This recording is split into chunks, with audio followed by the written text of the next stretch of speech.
Cet excursus est donc consacré à la notion de marché de l'art. Et j'aimerais, avec vous, éclaircir certains points sur cette notion de marché de l'art que l'on trouve très souvent employée dans les études d'histoire de l'art. On a déjà vu qu'il y a une première façon pour les peintres de travailler en lien avec des clients, qui est la commande. La commande suppose qu'une ou plusieurs personnes contactent directement un ou plusieurs artistes pour leur faire un certain nombre de demandes qui font l'objet généralement d'un contrat, oral ou écrit. Et donc l'artiste, s'entendant avec ses commanditaires, s'entendant sur ce qu'il doit faire, s'entendant sur les couleurs, sur la composition, s'entendant aussi sur le prix de l'œuvre finale, qui bénéficie parfois d'ailleurs d'une avance, d'un paiement par avance, il réalise une œuvre pour pouvoir répondre aux exigences de cette commande. Ça, c'est une première situation socio-professionnelle. Une deuxième situation socio-professionnelle, plus rare, est en fait une sorte de sous-catégorie de la commande, c'est ce qu'on appelle la pension princière ou royale. Qu'est-ce que c'est qu'une pension princière ou royale? C'est une charge officielle qui permet à un artiste de travailler de façon exclusive pour un prince, un monarque ou un roi.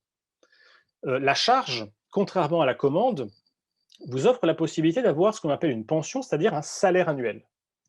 Donc, vous n'êtes plus payé à l'œuvre, vous êtes payé pour travailler pour un peintre, pour un prince, pardon, de façon régulière. C'est le cas, par exemple, à la cour de Louis XIV de Charles le Brun. Charles le Brun, il a une pension, il est peintre du roi, premier peintre du roi, et donc il a une pension annuelle. Cette pension annuelle offre un avantage considérable, deux avantages considérables. Premier avantage, ça, évidemment, c'est un prestige social très important que d'être le peintre du roi, ou le peintre de l'empereur, ou le peintre de tel ou tel prince. Donc c'est évidemment c'est vraiment le summum pour un artiste. Puis le deuxième avantage, c'est que puisque vous n'êtes plus euh, payé à l'œuvre, vous n'êtes plus soumis à cette nécessité de peindre en permanence pour gagner votre vie. Vous êtes déchargé de la nécessité de peindre pour pouvoir vivre, pour pouvoir vendre vos œuvres. Cela dit, il est extrêmement rare qu'un peintre qui bénéficie d'une pension royale ne continue pas à recevoir des commandes. En réalité, on peut tout à fait cumuler la pension royale ou princière plus des commandes qui vous sont soumises par tel ou tel membre de la cour ou de l'aristocratie. La troisième situation, qui est celle du marché de l'art, consiste non pas à travailler pour quelqu'un que vous connaissez, mais à peindre un tableau qui sera ensuite acheté par un client. C'est ce que l'on appelle, on devrait, si on était précis, on devrait appeler ça un marché de l'art ouvert. C'est-à-dire que vous avez des artistes qui vont, on évoquera un certain nombre lorsqu'on parlera de la peinture hollandaise, qui vont peindre des paysages sans savoir à qui ils vont les vendre ces paysages, et qui vont ensuite soit donner à un agent ou à un commerçant, un marchand de tableaux, qui va ensuite s'occuper de vendre ce tableau, hein, comme ça se le fait aujourd'hui dans les galeries par exemple, ou bien va vendre son tableau sur le marché, d'où le terme de marché de l'art, hein, donc vendre son tableau comme on vendrait des biens alimentaires par exemple, hein, ou bien va les exposer dans son atelier qui, étant visité par des clients, peut être acheté à cette occasion. Dans ce cadre, dans le marché de l'art ouvert, on ne peint pas pour quelqu'un, mais on peint pour un client anonyme que l'on ne connaît pas. Et donc l'enjeu dans le marché de l'art ouvert, c'est qu'un artiste, lorsqu'il peint un tableau, puisse se dire qu'il va pouvoir écouler son tableau. Donc on se trouve dans une situation socio-économique qui est celle de l'offre et de la demande.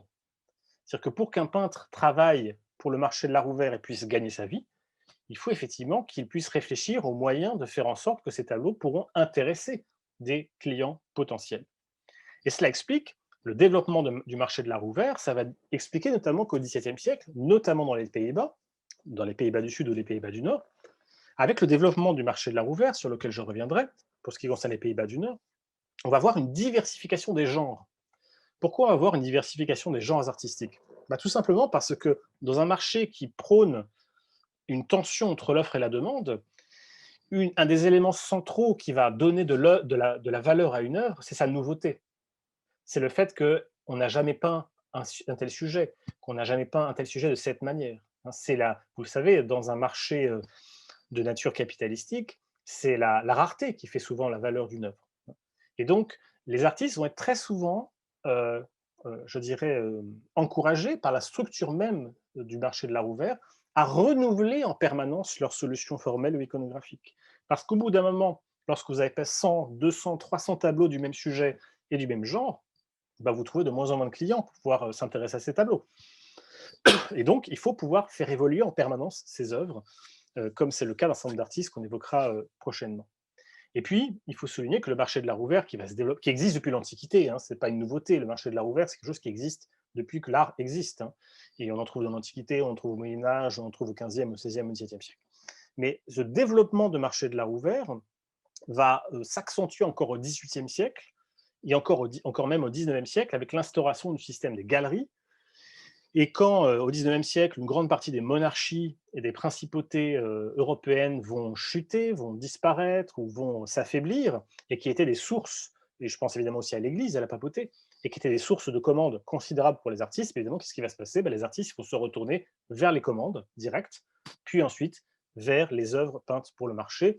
Et aujourd'hui, hein, dans l'art contemporain, une grande partie des productions d'artistes sont soit des commandes officielles, des commandes publiques ou des commandes de particuliers, ou des œuvres faites pour le marché que l'on voit dans les biennales, que l'on voit à la Kunstbasel, etc. En fait, ce sont des œuvres pour le marché de l'art ouvert. Voilà donc un petit point terminologique sur ce qu'on appelle le marché de l'art, ce que l'on devrait en fait appeler le marché de l'art ouvert pour ne pas confondre le marché de l'art ouvert avec le marché de l'art en général, parce qu'au fond, une commande, c'est aussi, ça fait partie du marché de l'art. Hein. Donc, parlons dans ce cadre de marché de l'art ouvert.